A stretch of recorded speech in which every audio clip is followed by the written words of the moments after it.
Medi Talks. Every talk, a health tip.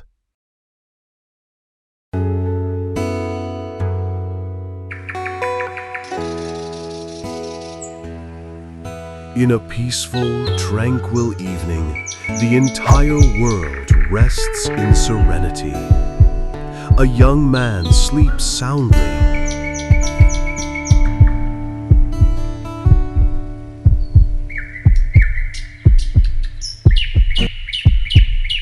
Unaware of the sinister conspiracy unfolding within his very being. Deep within the crimson rivers of his body, enemy forces gather, building treacherous barriers, preparing for war. The enemy army has ensnared innocent citizens in their deadly nets, trapping them within these obstacles. One by one, the supply routes fall under siege. The kingdom faces grave peril. The royal palace grows shrouded in shadows of darkness. There is no time for warnings, only a single moment remains. A fierce pain, unknown to the young man, slowly spreads throughout his body. But just when all hope seems lost, a blessed sign appears. A new light emerges. The hero the kingdom has always awaited descends from above. The mighty Warfarin,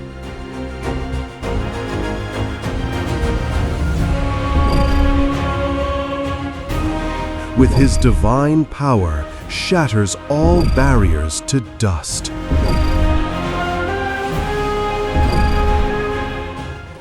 The enemy army flees in disarray, hands empty and defeated.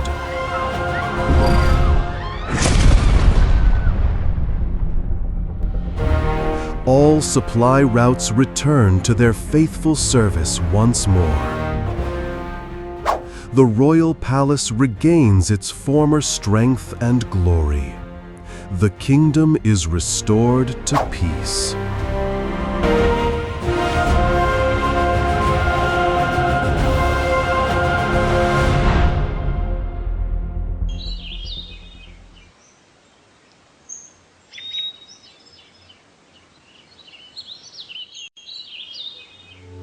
Okay, let's get into it. We're tackling something really important today, a medication called Warfarin. It's a lifesaver, honestly, but it needs, real care. So our mission today is basically to unpack all that key info, make it super clear and practical. Almost like the go-to user guide if you or maybe someone you care about is taking Warfarin.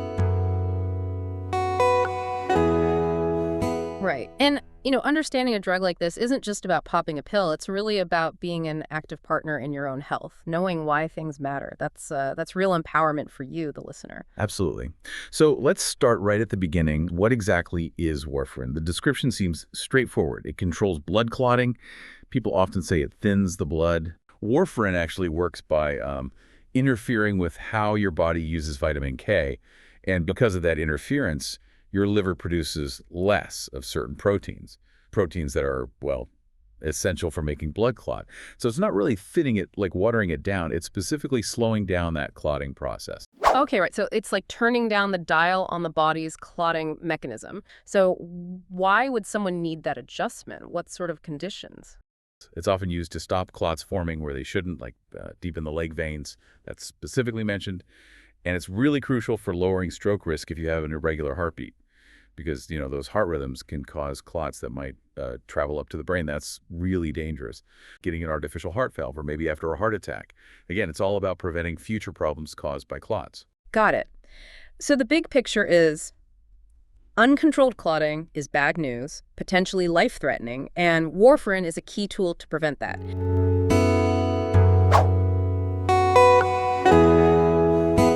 Given how important it is, taking it correctly must be absolutely critical. The main instruction, take your dose at the exact same time every single day.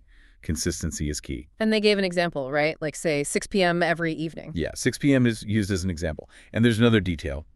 Try to take it on an empty stomach. So sticking with that 6 p.m. example, the suggestion is maybe don't eat between, say, 4 p.m. and 8 p.m. Why?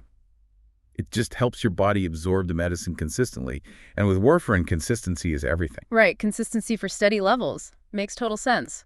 But, life isn't always perfect. What happens if you miss a dose? Super important advice, stated very clearly. If you remember you missed your dose, but it's still the same day, go ahead and take it as soon as you remember.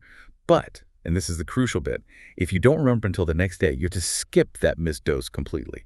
Just forget about it. Take your normal, regular dose at your usual time on that next day. Never, ever take 2 doses together to make up for a missed one. And another strong warning, never decide on your own to take less or take more. Don't adjust the dose based on how you feel or what you think. Any change at all, has to come directly from your doctor. Oh, okay. And there was that small practical tip, too, about just checking the pill itself before you take it. Yeah, just a quick look. Check the name on the box, the strength of the milligrams, and make sure the pill looks like it usually does. The right color, shape, size. It's just a simple double check. Yeah. Smart habit.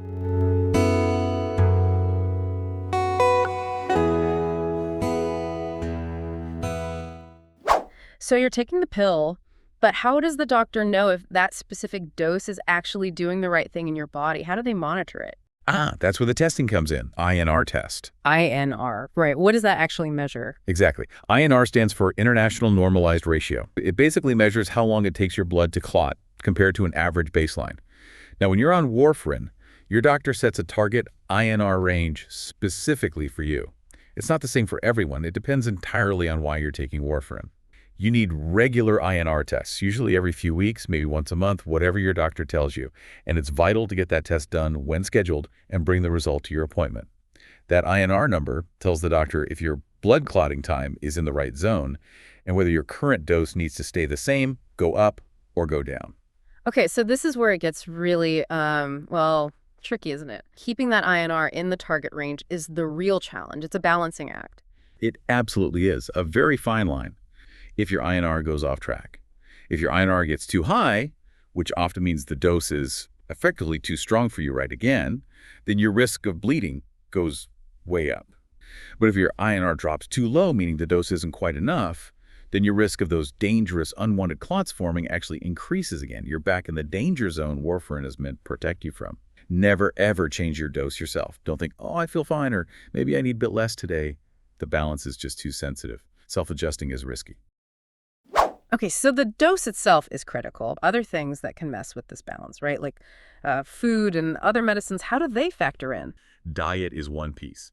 Specifically, foods that contain vitamin K. Remember how warfarin interferes with vitamin K? Well, vitamin K itself actually helps blood clot. The usual suspects like spinach, cabbage, other green leafy vegetables. The goal isn't to stop eating these healthy foods. Not at all. Instead, the aim is to keep the amount you eat pretty consistent, day to day, week to week. If you're thinking about making a big change, like suddenly starting a green smoothie kick or cutting out salads completely, you absolutely need to talk to your doctor first. And then there's the interaction with other medications. The rule is simple and absolute. Always tell your doctor and your pharmacist too that you are taking warfarin before you start any new medicine. Any means any. Prescription drugs, obviously, but also vitamins. Herbal remedies, it mentions Ayurvedic medicine, specifically even to stuff you buy over the counter, like pain relievers. Anything new. And the reason is vital. Some medicines can boost warfarin's effect, making your INR shoot up and increasing bleeding risk. Others can weaken it, dropping your INR and raising your clot risk. Any new substance can potentially throw off that delicate INR balance. So, lots to keep track of. We talked about the risk of bleeding if the INR is too high, specific warning signs, things you should watch out for that mean get help now. Yes, absolutely. It listed very clear red flags that signal something serious might be happening, and you need immediate medical attention. Like go to the hospital kind of serious. These include changes in urine color, specifically if it turns dark brown. Also changes in your stool, black and tarry looking, or if you actually see blood, that's urgent. Vomiting blood is another emergency sign. Or if your gums or lips start bleeding without a clear reason and it's hard to make it stop. Coughing up blood, definitely seek help immediately. Severe headache, especially if it comes after a knock to the head. And pay close attention if that headache comes with vomiting, feeling really sleepy, or confusion that could indicate bleeding inside the head. Also, look out for unusual large bruises appearing on your body seemingly out of nowhere. And finally, even a small cut, if it just keeps bleeding and bleeding, much more than you'd expect, and it's really difficult to stop easily, that's a signal to get checked out right away. That's a crucial list. Couple more things. Pregnancy was specifically mentioned. If you are pregnant, or even if you're planning to become pregnant, you have to tell your doctor immediately. Warfarin can harm an unborn baby. So discussing family planning options with your doctor is really important if you're on warfarin. Being a little more careful in daily life, things that might cause injury, contact sports like rugby or football are mentioned, but also just handling sharp things, knives, scissors, maybe being a bit more cautious with heavy physical work. The idea is just general awareness that even minor bumps or cuts could potentially bleed more than usual.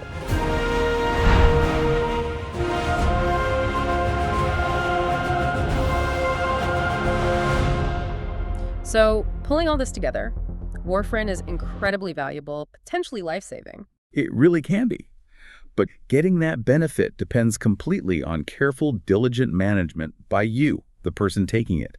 Taking that dose correctly, on time, every day. Getting the INR test done like clockwork and talking to your doctor about the results. Watching out for those warning signs we just discussed. And being really mindful about your diet staying consistent. And informing your doctor about every single other medicine or supplement you take. These aren't just suggestions. Yeah, it really drives home that taking warfarin isn't passive. It's not just swallowing a pill and forgetting about it. It's an active, ongoing process of being aware of your body, the medication, and how they're interacting. Exactly. That awareness is your best tool. And maybe a final thought to leave you with. Think about it. Our bodies have this incredibly sophisticated system for clotting blood when we need it, but not clotting it when we don't. The very fact that sometimes we need an external medicine like warfarin to help maintain that ridiculously fine balance, well, it just highlights how unbelievably complex our internal biology is, how sensitive it is.